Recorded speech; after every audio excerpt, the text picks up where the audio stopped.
नमस्कार साथियों, मिधांस की कहानियाँ यूट्यूब चैनल में आपका स्वागत है। आज मैं आपको बताऊंगा रजरप्पा मंदिर का एक बहुत बड़ा रहस्य और साथ ही चिरकटी देवी की अनसुनी बातें। झारखंड की राजधानी रांची से लगभग 80 किलोमीटर की दूरी पर माँ छिन्नमस्तिके का यह मंदिर है। रजरप्पा के भैरवी भेड़ा और दामोदर नदी के संगम पर स्थित माँ छिन्नमस्तिके मंदिर आस्था की धरोहर है। असम के कामाख्या मंदिर के बाद दुनिया के दूसरे सबसे बड़े शक्तिपीठ के रूप में विख्यात माँ छिन्नमस्तिके मंदिर काफ़ी लोकप्रिय है। रजरप्पा का यह सिद्धपीठ केवल एक मंदिर के लिए ही विख्यात नहीं है। छिन्नमस्तिके मंदिर के अलावा यहाँ काली मंदिर, सूर्य मंदिर, 10 महाविद्या मंदिर, बाबा धाम मंदिर, बजरंगबली मंदिर, शंकर मंदिर और विराट रूप मंदिर के नाम से कुल 7 मंदिर हैं। पश्चिम दिशा से दामोदर तथा दक्षिण दिशा से कलकल करती भैरवी नदी का दामोदर में मिलना मंदिर की खूबसूरती में 4 चांद लगा देता है। दामोदर और भैरवी के संगम स्थल के समीप ही माँ छिन्नमस्तिके का मंदिर स्थित है। मंदिर की उत्तरी दीवार के साथ रखे एक शिलाखंड पर दक्षिण की ओर से मुख किए माता छिन्नमस्तिके का दिव्य रूप अंकित है। मंदिर के निर्माण काल में के बारे में पुरातात्विक विशेषज्ञों में मतभेद है। किसी के अनुसार मंदिर का निर्माण 6000 वर्ष पहले हुआ था, तो कोई इसे महाभारत युग का मानता है। यह दुनिया के दूसरे सबसे बड़े शक्तिपीठ के रूप में जाना जाता है। असम स्थित माँ कामाख्या मंदिर को सबसे बड़ा शक्तिपीठ माना जाता है। मंदिर में बड़े पैमाने पर विवाह भी संपन्न कराए जाते हैं। मंदिर में प्रातः काल 4 बजे माता का दरबार सजना शुरू होता है। भक्तों की भीड़ भी सुबह से पंक्तिबद्ध खड़ी रहती है। खासकर शादी विवाह, मुंडन, उपनयन के लगन और दशहरे के मौके पर भक्तों की 3-4 किलोमीटर लंबी लाइन लग जाती है। इस भीड़ को संभालने और माता के दर्शन को सुलभ बनाने के लिए कुछ माह पूर्व पर्यटन विभाग द्वारा गाइडों की नियुक्ति की गई। आवश्यकता पड़ने पर स्थानीय पुलिस भी मदद करती है। मंदिर के आसपास ही फल फूल प्रसाद की कई छोटी छोटी दुकानें हैं। आमतौर पर लोग यहाँ सुबह आते हैं और दिन भर पूजा पाठ और मंदिरों के दर्शन करने के बाद शाम होने से पूर्व ही लौट जाते हैं। माँ छिन्नमस्तिके के मंदिर के अंदर स्थित शिलाखंड में माँ की 3 आँखें हैं। बायां पांव आगे की ओर बढ़ाए हुए वे कमल पुष्प खड़ी हैं। पांव के नीचे विपरीत रति मुद्रा में कामदेव और रति शयनावस्था में हैं। माँ छिन्नमस्तिके का गला सर्पमाला तथा मुंडमाल से सुशोभित है। बिखरे और खुले केस, जिह्वा भार आभूषणों से सुसज्जित माँ लग्नावस्था में दिव्य रूप में है। दाएं हाथ में तलवार तथा बाएं हाथ में अपना ही कटा मस्तक है। इनके अगल बगल डाकिनी और साकिनी खड़ी है, जिन्हें वे रक्तपान करा रही हैं और स्वयं भी रक्तपान कर रही हैं। इनके गले रक्त की 3 धाराएं बह रही हैं। मंदिर का मुख्य द्वार पूर्वमुखी है। मंदिर के सामने बलि का स्थान है। मंदिर की ओर मुंडन कुंड है। इसके दक्षिण में एक सुंदर निकेतन है, जिसके पूर्व में भैरवी नदी के तट पर खुले आसमान के नीचे एक बरामदा है। इसके पश्चिम भाग में भंडार गृह है। रुद्र भैरव मंदिर के नज़दीक एक कुंड है। मंदिर की भित्ति 18 फुट नीचे से खड़ी की गई है। नदियों के संगम के मध्य में एक अद्भुत पापनाशिनी कुंड है, जो रोगग्रस्त भक्तों को रोग मुक्त कर उनमें नवजीवन का संचार करता है। यहाँ मुंडन कुंड, चेताल के समीप ईशान कोण का यज्ञ कुंड, वायु कोण कुंड, अग्नि कोण कुंड जैसे कई कुंड हैं।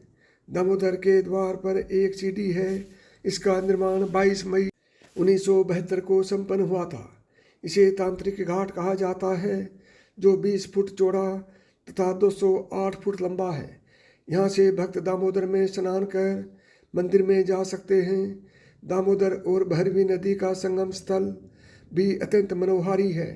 भैरवी नदी स्त्री नदी मानी जाती है, जबकि दामोदर संगम स्थल पर भैरवी नदी ऊपर से नीचे की ओर दामोदर नदी के ऊपर गिरती है।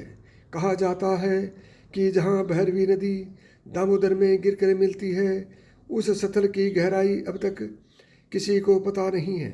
माँ छिन्नमस्तिके की महिमा की कई पुरानी कथाएं प्रचलित हैं। प्राचीन काल में छोटा नागपुर में रज नामक एक राजा राज करते थे। राजा की पत्नी का नाम रूपमा था। इन्हीं दोनों के नाम से इस स्थान का नाम रजरूपमा पड़ा, जो बाद में रजरप्पा हो गया। एक कथा के अनुसार एक बार पूर्णिमा की रात में शिकार की खोज में राजा दामोदर और भैरवी नदी के संगम स्थल पर पहुंचे। रात्रि विश्राम के दौरान राजा ने स्वप्न में लाल वस्त्र धारण किए तेज मुखमंडल वाली एक कन्या देखी। उसने राजा से कहा, हे राजन, इस आयु में संतान न होने से तेरा जीवन सूना लग रहा है। मेरी आज्ञा मानोगे तो रानी की गोद भर जाएगी। राजा की आंखें खुली तो वे इधर उधर भटकने लगे। इस बीच उनकी आंखें स्वप्न में दिखी कन्या से जा मिली। वह कन्या जल के भीतर से राजा के सामने प्रकट हुई। उसका रूप अलौकिक था। यह देख राजा भयभीत हो उठे। राजा को देखकर वह कन्या कहने लगी, हे राजन, मैं छिन्नमस्तिके देवी हूँ। कलयुग के मनुष्य मुझे नहीं जान सके हैं, जबकि मैं इस वन में प्राचीन काल से गुप्त रूप से निवास कर रही हूँ। मैं तुम्हें वरदान देती हूँ कि आज से ठीक 9वें महीने तुम्हें पुत्र की प्राप्ति होगी। देवी बोली, हे राजन, मिलन स्थल के समीप तुम्हें मेरा एक मंदिर दिखाई देगा। इस मंदिर के अंदर शिलाखंड पर मेरी प्रतिमा अंकित दिखेगी। तुम सुबह मेरी पूजा कर बलि चढ़ाओ। ऐसा कहकर छिन्नमस्तिके अंतर्ध्यान हो गई। इसके बाद से ही यह पवित्र तीर्थ रजरप्पा के रूप में विख्यात हो गया। एक अन्य कथा के अनुसार यह बार भगवती भवानी अपनी सहेलियों जया और विजया के साथ मंदाकिनी नदी में स्नान करने गई। स्नान करने के बाद भूख से उनका शरीर काला पड़ गया। सहेलियों ने भी भोजन मांगा। देवी ने उनसे कुछ प्रतीक्षा करने को कहा। बाद में सहेलियों के विनम्र आग्रह पर उन्होंने दोनों की भूख मिटाने के लिए अपना सिर काट लिया। कटा सिर देवी के हाथों में आ गिरा। वह गले में 3 धाराएं निकली। वह 2 धाराओं को अपनी सहेलियों की ओर प्रवाहित करने लगी। तभी से ये छिन्नमस्तिके कहीं जाने लगी। रजरप्पा के स्वरूप में अब बहुत परिवर्तन आ चुका है।